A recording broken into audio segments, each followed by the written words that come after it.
Travel, hobbies, golf, gardening, we all have a vision of what our golden years will be like.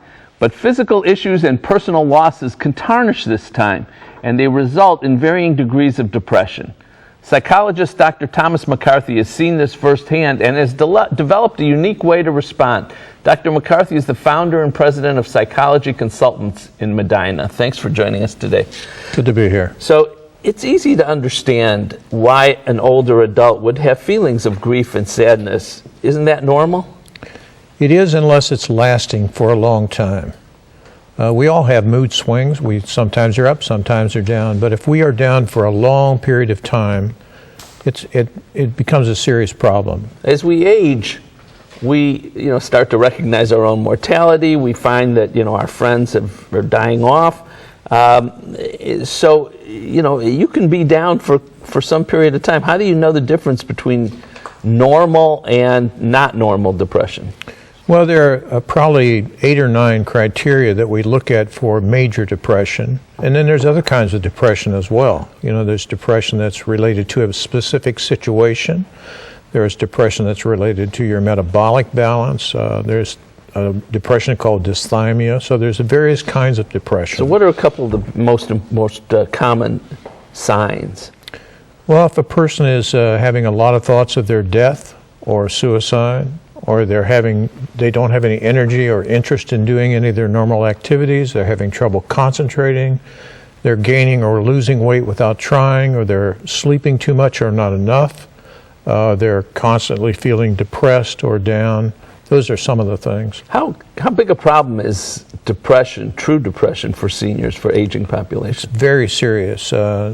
We see at least 11% of the people that we see have major depression, and that doesn't even cover less serious depressions that are easy to address and sometimes to resolve.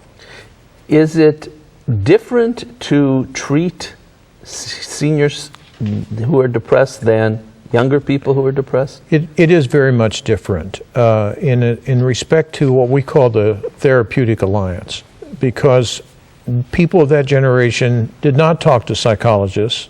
They were afraid to discuss their feelings because that meant they were crazy in their minds. So establishing that relationship makes a really key skill and finesse to work with a person who's elderly. Now, one of the things, many people who are older may have had very traumatic instances earlier in life. We're talking about the group of people that served in the world wars, for example. I mean, they saw things that were terrible. Can that result in depression later in life? Absolutely. It's almost like a flashback from a hallucinogenic drug. It's like it comes on them when they're least expecting it.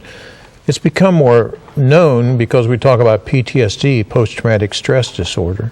But then there are other kinds of traumas where people have been abused as a child, women who've been raped and never said anything about it, and they're 80 years old and finally disclosing that kind of stuff to the psychologist. Is it important that they talk about it to a psychologist, even if it's 30 years later? Absolutely, because it's affecting them now.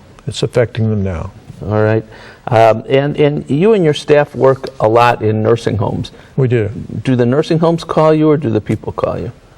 We are in about 80 homes right now in 15 counties, and we have 30 psychologists that go into those homes each week.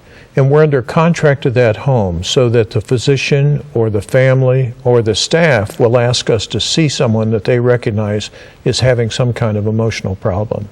Great. Well, it's important to bring this information to light. I appreciate your coming on our program and talking about it, Doctor. Thank you very much, Armand. Don't let depression rob you or your loved one of the joy that's still to be found in life. Seek help so your golden years can shine. My thanks to Dr. McCarthy for advice that is pure gold. For more information, call Psychology Consultants Incorporated at 330-764-7916 or click to www.psychologyconsultantsinc.com. Next, have your long-term care costs gone up?